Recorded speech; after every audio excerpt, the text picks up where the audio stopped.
Friends, இன்றைக்கி நம்ம என்ன பார்க்க போகிறோம் அப்படின்னு பார்த்தீங்கன்னா, கேன் நம்பர் அப்படின்னா என்ன, ஸோ அது எதுக்கு யூஸ் ஆகும், அந்த நம்பர் வந்து எப்படி நம்ம வந்து ரிஜிஸ்டர் பண்ணி வாங்குறது அப்படிங்கிறத பற்றி இன்றைக்கி நம்ம பார்க்க போகிறோம். ஸோ ஃபஸ்ட்டு கேன் நம்பர்னு என்னங்கிறது பார்க்கலாம். ஸோ கேன் நம்பர் அப்படிங்கிறது தான் என்னென்னு பார்த்தீங்கன்னா, ஒரு சிட்டிசன் அக்கௌண்ட் நம்பர் அப்படின்னு சொல்லி சொல்லுவாங்க. தமிழில் வந்து குடிமக்கள் கணக்கு எண் அப்படின்னு சொல்லி சொல்லுவாங்க.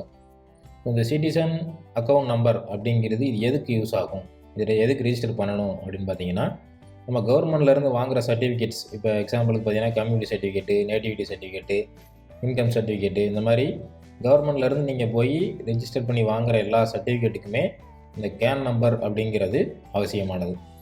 ஸோ இந்த கேன் நம்பர் அப்படின்னா இது என்ன இருக்கும் அதில் பார்த்தீங்க அப்படின்னா, உங்களோட இன்ஃபர்மேஷன்ஸ், உங்களை பற்றின டீட்டெயில்ஸ் எல்லாமே அதில் இருக்கும், அவ்வளோதான். ஸோ உங்களை பற்றின இன்ஃபர்மேஷன் ஃபுல்லாத்தையும் நீங்கள் டைப் பண்ணி கொடுத்துட்டு ரெஜிஸ்டர் பண்ணிங்க அப்படின்னா ஒரு நம்பர் ஜென்ரேட் பண்ணி கொடுப்பாங்க. ஸோ அதை தான் கேன் நம்பர் அப்படின்னு சொல்லி சொல்லுவாங்க. ஸோ இந்த கேன் நம்பரை தான் நீங்கள் வந்து அடுத்தடுத்து எந்த சர்டிஃபிகேட் வாங்கணுன்னாலும் இதை யூஸ் பண்ணிங்கன்னா உங்களோட டீட்டெயில் ஆட்டோமேட்டிக்காக ஃபில் ஆகிடுவாங்க. ஸோ அதுக்காக நெக்ஸ்ட்டாக உங்களுக்கு அந்த சர்டிஃபிகேட் கொடுப்பாங்க. ஸோ இந்த மாதிரி பர்பஸ்க்காக யூஸ் பண்ணுறது தான் இந்த கேன் நம்பர் அப்படிங்கிறது. ஸோ இது வந்து ஒரு பர்சனுக்குமே வாங்கணும். அதாவது இப்போ நீங்கள் வந்து உங்கள் பொண்ணுக்கு ஒரு கம்யூனிட்டி சர்டிஃபிகேட் வாங்க போகிறீங்க, இல்லை உங்கள் பையனுக்கு வாங்க போகிறீங்க அப்படின்னா அவங்களுக்கு ஒரு கேன் நம்பர் ஜென்ரேட் பண்ணணும். இப்போ எதாவது உங்களுக்கே வந்து இப்போ ஃபஸ்ட் கிராஜுவேட் சர்டிஃபிகேட் வாங்கணும் அப்படின்னு நினச்சிங்க அப்படின்னா உங்கள் பேர்லேயே ஒரு கேன் நம்பர் வாங்கணும். ஸோ ஒரே கேன் நம்பரை வச்சு எல்லா சர்டிஃபிகேட்டும் வாங்க முடியாது. ஸோ யாருக்கு நீங்கள் அந்த சர்டிஃபிகேட் வாங்க போகிறீங்களோ அவங்களுக்கு கேன் நம்பர் ரெஜிஸ்டர் பண்ணி வாங்கணும். ஸோ இதுதான் வந்து கேன் நம்பர் அப்படிங்கிறது. ஸோ இது வரைக்கும் நம்ம சேனலை சப்ஸ்கிரைப் பண்ணாதவங்க சப்ஸ்கிரைப் பண்ணிக்கோங்க. ஸோ இந்த மாதிரி யூஸ்ஃபுல் வீடியோஸ் வந்துகிட்டே இருக்கும். ஸோ இப்போ இந்த கேன் நம்பர் ரிஜிஸ்டர் பண்ணுறதுக்கு ஃபஸ்ட் நீங்கள் வந்து கூகுள் ஓப்பன் பண்ணிவிட்டு அதில் டிஎன்இ சேவை அப்படின்னு டைப் பண்ணி சர்ச் பண்ணுங்கள். ஸோ நம்ம தமிழ்நாடு கவர்மெண்ட்டோட டிஎன்இஜிஏ அப்படிங்கிற ஒரு வெப்சைட் ஒன்று வரும். ஸோ அதை ஓப்பன் பண்ணிக்கோங்க. ஸோ இதில் பார்த்தீங்கன்னா 2 ஆப்ஷன் இருக்கும். அதாவது துறை உள்நுழைவு, பயனாளர் உள்நுழைவுன்னு இருக்கும். துறைங்கிறது அவங்க டிபார்ட்மெண்ட் லாயின் பண்ணுறது. ஸோ அது நமக்கு தேவையில்லை. இந்த பயனாளர் உள்நுழைவுன்னு பார்த்தீங்களா, ஸோ அதுதான் வந்து நம்ம நார்மல் மெம்பர்ஸ் வந்து லாயின் பண்ணுறது. ஸோ அதை கிளிக் பண்ணிக்கோங்க. ஸோ இதில் போனீங்க அப்படின்னா யூசர் நேம் பாஸ்வேர்டு கேட்கும். நீங்கள் வந்து இதுக்குள்ளே போகணும் அப்படின்னாலே இங்கே வந்து சைன்இன் பண்ணி தான் போக முடியும். ஸோ இருக்கிறவங்க இதை யூஸ் பண்ணி போய்க்கலாம். இப்போ இல்லை அப்படின்னா அது எப்படி சைன் அப் பண்ணுறது, எப்படி க்ரியேட் பண்ணுறதுன்னு நான் சொல்கிறேன். அதில் கீழே பார்த்தீங்கன்னா நியூ யூசர் அப்படின்னு போட்டிங்களா, அதை கிளிக் பண்ணுங்கள்.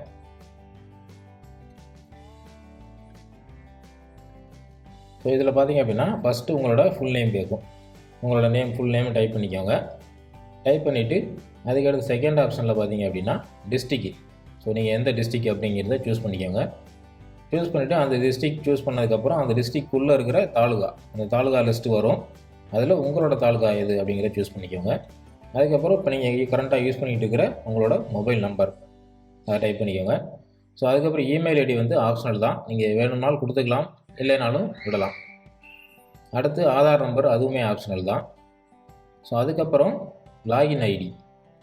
ஸோ இந்த லாகின் ஐடிங்கிறதான் இங்கே வந்து யூசர் ஐடின்னு சொல்லுவோம். ஸோ அதை வந்து நீங்கள் வந்து கரெக்டாக க்ரியேட் பண்ணிக்கணும். நீங்கள் உங்களுக்கு தகுந்த மாதிரி யூனிக்காக ஒரு யூசர் ஐடியை க்ரியேட் பண்ணிக்கோங்க. அதுக்கப்புறம் பாஸ்வேர்டு. ஸோ இந்த பாஸ்வேர்டு க்ரியேட் பண்ணுறதுக்கு அவங்க சில ஒரு ரூல்ஸ் சொல்லியிருக்காங்க. ஸோ அந்த ரூல்ஸ் படி தான் நீங்கள் வந்து க்ரியேட் பண்ணணும். அந்த ரூலில் என்னென்ன அப்படின்னு பார்த்தீங்க அப்படின்னா 6லேருந்து 15 கேரக்டர் இருக்கணும். கண்டிப்பாக ஒரு அப்பர் கேஸ், ஒரு லோயர் கேஸ் இருக்கணும்.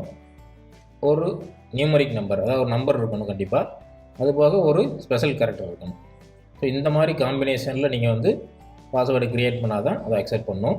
ஸோ அந்த மாதிரி க்ரியேட் பண்ணிக்கோங்க. பண்ணிவிட்டு கீழே வந்து அதே பாஸ்வேர்டு டைப் பண்ணிக்கோங்க. டைப் பண்ணிட்டு ஃபைனலாக கீழே பார்த்தீங்கன்னா கேப்சா கோடுன்னு இருக்கும். அதை நீங்கள் டைப் பண்ணி அதாவது பிக்சரில் இருக்கிறத பார்த்து அப்படியே டைப் பண்ணுங்கள். டைப் பண்ணிவிட்டு சைன் அப் கிளிக் பண்ணுங்கள். ஸோ கிளிக் பண்ண உடனே உங்கள் மொபைல் நம்பருக்கு ஒரு ஓடிபி வரும். ஸோ அந்த ஓடிபி வச்சு வெரிஃபை பண்ணிட்டீங்க அப்படின்னா இந்த ரெஜிஸ்ட்ரேஷன் ப்ராசஸ் முடிஞ்சிச்சு. ஸோ இப்போ ஹோம் பேஜ் கிளிக் பண்ணுங்கள். ஹோமில் போனீங்க அப்படின்னா திருப்பி இப்போ சைன்இன் பேஜ் வரும். ஸோ அதில் நீங்கள் க்ரியேட் பண்ண யூசர் நேம் பாஸ்வேர்டை வச்சு நீங்கள் வந்து லாகின் பண்ணணும். ஸோ அதுக்கு அந்த யூசர் நேம் பாஸ்வேர்டில் உங்களோட ஃபில் பண்ணிவிட்டு இங்கே ஒரு கேப்சா இருக்கும். ஸோ அந்த கேப்சாவை பார்த்து டைப் பண்ணிக்கோங்க கரெக்டாக. டைப் பண்ணிவிட்டு கீழே லாகின் அப்படின்னு கிளிக் பண்ணிங்க அப்படின்னா இப்போ வந்து அக்கௌண்ட்டுக்குள்ளே லாகின் ஆகிடும். இது லாகின் ஆயிடுச்சு. ஸோ இதில் வந்து சர்வீசஸ் அப்படிங்கிறத பார்த்தீங்கன்னா டிபார்ட்மெண்ட் வைஸ் சர்வீஸ் வைஸ் நிறையா கொடுத்துருப்பாங்க. ஸோ இப்போ நம்ம கேன் நம்பராக ஜென்ரேட் பண்ண போகிறோம். அப்போ ஏதாச்சும் ஒரு இதுக்குள்ளே போய் நம்ம அந்த ஆப்ஷன் சூஸ் பண்ணிக்கலாம். ஸோ இப்போ நான் எக்ஸாம்பிளுக்கு ஃபஸ்ட்டு இருக்கிற ரெவன்யூ டிபார்ட்மெண்ட் சூஸ் பண்ணிக்கிறேன். ஸோ இதில் நான் வந்து கம்யூனிட்டி சர்டிஃபிகேட் அப்படிங்கிறத கிளிக் பண்ணிக்கிறேன். ஸோ இந்த மாதிரி ஏதாச்சும் ஒரு ஆப்ஷனுக்குள்ளே போனால் தான் அந்த கேன் நம்பர் ரிஜிஸ்ட்ரேஷன் ப்ராசஸே பண்ண முடியும். ஸோ அதுக்காக போகிறோம். ஸோ நீங்கள் கம்யூனிட்டிக்கு பதிலாக எதை சூஸ் பண்ணாலுமே அந்த ஆப்ஷனுக்கு நீங்கள் போக முடியும். ஸோ சூஸ் பண்ணிவிட்டு இதில் ப்ரொசீடுங்கிறத கிளிக் பண்ணுங்கள். ஸோ இதில் காமிச்சிருக்க இன்ஃபர்மேஷன் எல்லாமே வந்து கேன் நம்பருக்கு கிடையாது. இது கம்யூனிட்டி சர்டிஃபிகேட் ரிஜிஸ்டர் பண்ணணும்னா தான் அந்த அப்ளிகேஷன் ஃபீ, சப்போர்ட் டாக்குமெண்ட்ஸ் எல்லாம் தேவைப்படும். ஸோ நம்ம கேன் நம்பருக்கு அதெல்லாம் தேவையில்லை. ஸோ ப்ரொசீட் கொடுத்த உடனே இங்கே உள்ளே பார்த்தீங்க அப்படின்னா இது ரிஜிஸ்டர் கேன் அப்படிங்கிற ஒரு ஆப்ஷன் இருக்குது பார்த்தீங்களா? ஸோ அந்த ஆப்ஷனை வந்து கிளிக் பண்ணுங்கள்.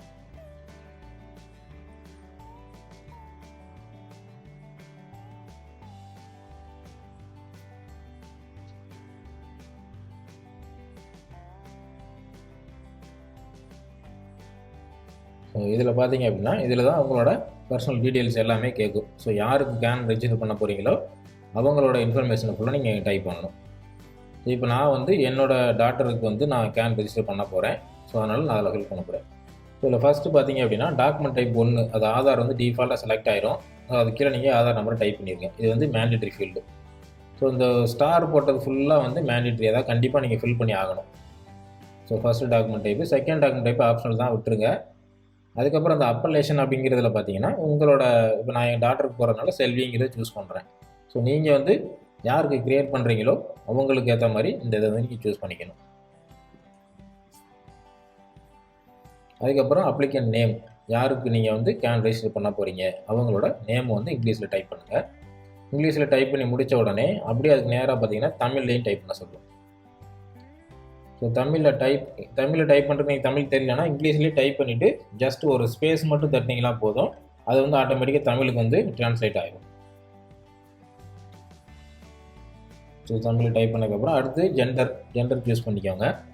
சூஸ் பண்ணிவிட்டு மேரிட்டல் ஸ்டேட்டஸ், அதுக்கப்புறம் அவங்களோட கல்யாணம் முடிஞ்சிருச்சா முடியலங்கிறது சூஸ் பண்ணிக்கோங்க. சூஸ் பண்ணதுக்கப்புறம் பர்த் டேட்டு, அவங்களோட பிறந்த தேதியை வந்து சூஸ் பண்ணிக்கோங்க.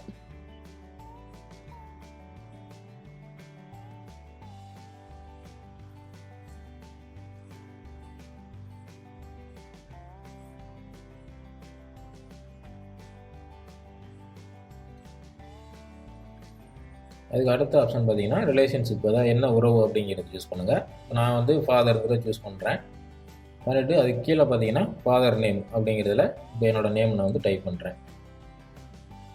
ஸோ இதுலேயுமே ஃபாதர் நேமில் இங்கிலீஷ்லேயும் டைப் பண்ணணும், தமிழ்லையும் டைப் பண்ணணும். ஸோ இங்கிலீஷில் டைப் பண்ணிட்டு அதுக்கு நேராக அங்கே தமிழ்லையுமே டைப் பண்ணிக்கணும். ஸோ நீங்கள் இங்கிலீஷில் டைப் பண்ணாலே அது நீங்கள் ஸ்பேஸ் விடும்போது ஆட்டோமேட்டிக்காக ட்ரான்ஸ்லேட் ஆகிடும்.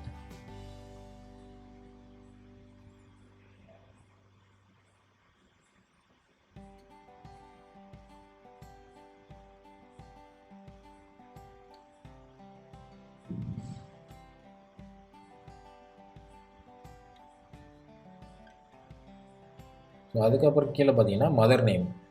ஸோ அவங்களோட மதர் நேமை நீங்கள் டைப் பண்ணுங்கள். அதுவுமே இங்கிலீஷ்லேயும் டைப் பண்ணணும், தமிழ்லையும் டைப் பண்ணணும். சேம்.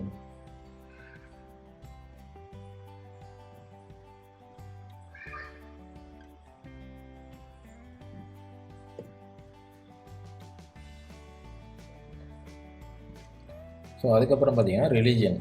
ஸோ உங்களோட ரிலீஜியன் என்ன அப்படிங்கிறத சூஸ் பண்ணுங்கள், அதாவது என்ன மதம் அப்படிங்கிறத சூஸ் பண்ணுங்கள். அதுக்கப்புறம் உங்களோட கம்யூனிட்டி என்ன கேஸ்ட் அப்படிங்கிறத சூஸ் பண்ணிக்கோங்க.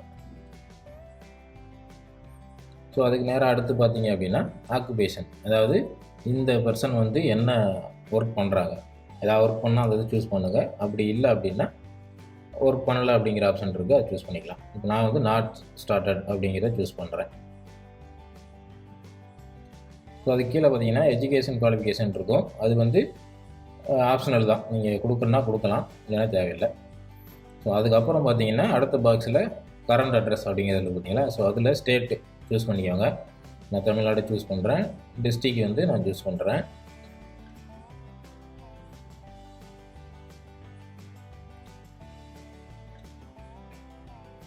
ஸோ என் டிஸ்ட்ரிக்ட் சூஸ் பண்ணிட்டேன். அதுக்கப்புறம் அதில் இருக்கிற தாலுக்கா, என்ன தாலுக்கா அப்படிங்கிறத சூஸ் பண்ணணும். ஸோ அதுக்கப்புறம் உங்களோட கிராமம், உங்களோட கிராமம் பேர், அதில் எந்த கிராமம் அப்படிங்கிறத சூஸ் பண்ணிக்கோங்க.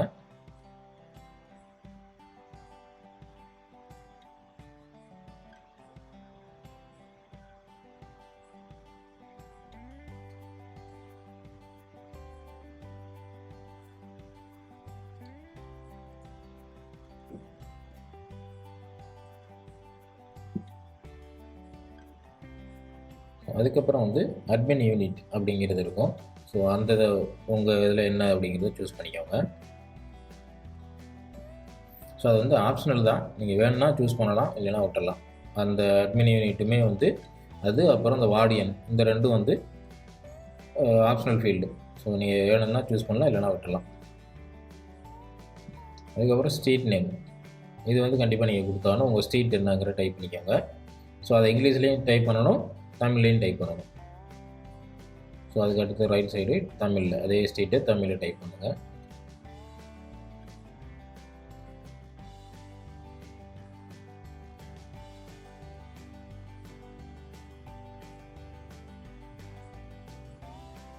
அதுக்கப்புறம் பிளாக் நம்பர், ஸோ அந்த பிளாக் நம்பர் ஆப்ஷனல் தான். அதுக்கப்புறம் பில்டிங் நம்பர், ஃப்ளாட் நம்பர் அப்படிங்கிறது, அதாவது டோர் நம்பர்னு சொல்லலாம். ஸோ அது உங்கள் டோர் நம்பர் இருந்ததுன்னா அவங்க டைப் பண்ணிக்கோங்க.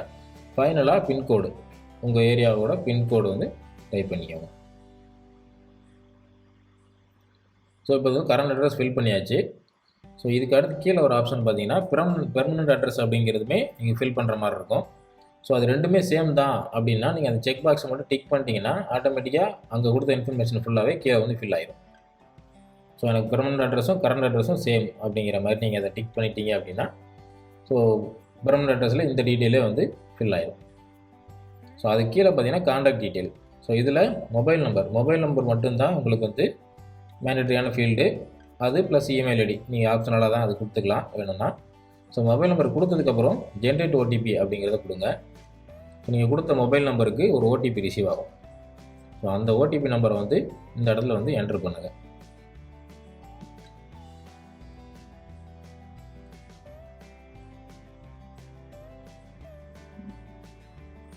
என்ட்ரு பண்ணிவிட்டு கன்ஃபார்ம் ஓடிபி கொடுத்துருங்க. இப்போ வந்து ஓடிபி ரிஜிஸ்டர் பண்ணியாச்சு. கீழே பேங்க் டீட்டெயில்ஸ் வேணும்னா நீங்கள் கொடுத்துக்கலாம், அது ஆப்ஷனல் தான். ஸோ இப்போ வந்து கடைசியில் ரிஜிஸ்டர் அப்படின்னு கிளிக் பண்ணிங்கன்னா ரெஜிஸ்டர் ஆயிடும். ஸோ இப்போ ரிஜிஸ்டர் கிளிக் பண்ண உடனே ஒரு அலர்ட் கேட்கும். அதாவது Aadhaar number, name, date of birth, இந்த 3 ஃபீல்டுமே வந்து ஒன்ஸ் ரிஜிஸ்டர் பண்ணிட்டீங்கன்னா எடிட் பண்ண முடியாதுன்னு சொல்லுவோம். நீங்கள் அதை வந்து ஓகே அப்படின்னு கொடுத்துருங்க. ஸோ கடைசியாக ரிஜிஸ்டர் பண்ணிங்க அப்படின்னா இந்த மாதிரி ரெஜிஸ்ட்ரேஷன் சக்ஸஸ்ஃபுல் அப்படின்னு சொல்லிட்டு ஒரு கேன் நம்பர் ஈஸ்னு வந்துடும். ஸோ இதுதான் உங்களோட கேன் நம்பர். ஸோ இந்த நம்பர் நீங்கள் எடுத்து வச்சுக்கோங்க. ஸோ அந்த பர்சனுக்கு இனிமேல் நீங்கள் எந்த சர்டிஃபிகேட் வாங்கினாலுமே இந்த நம்பரை நீங்கள் யூஸ் பண்ணியே நீங்கள் வந்து வாங்கிக்க முடியும். ஸோ இவ்வளோ தான் ஃப்ரெண்ட்ஸ், சிம்பிளாக நீங்களே வந்து கேன் நம்பரை ஜென்ரேட் பண்ணிக்கலாம். ஸோ இதுக்கு நீங்கள் ஏதாவது இ-சேவை போனீங்க அப்படின்னா அவங்க உங்கள்கிட்ட சம் சார்ஜஸ் வாங்குறது வாய்ப்பு இருக்குது. ஸோ வந்து ஃப்ரீயாகவே நீங்களே வந்து பண்ண முடியும். ஓகே ஃப்ரெண்ட்ஸ், இந்த வீடியோ பிடிச்சிருந்துச்சி அப்படின்னா லைக் பண்ணுங்கள், கமெண்ட் பண்ணுங்கள், ஷேர் பண்ணுங்கள். மறக்காம நம்ம சேனலுக்கு சப்ஸ்கிரைப் பண்ணுங்கள். தேங்க்யூ.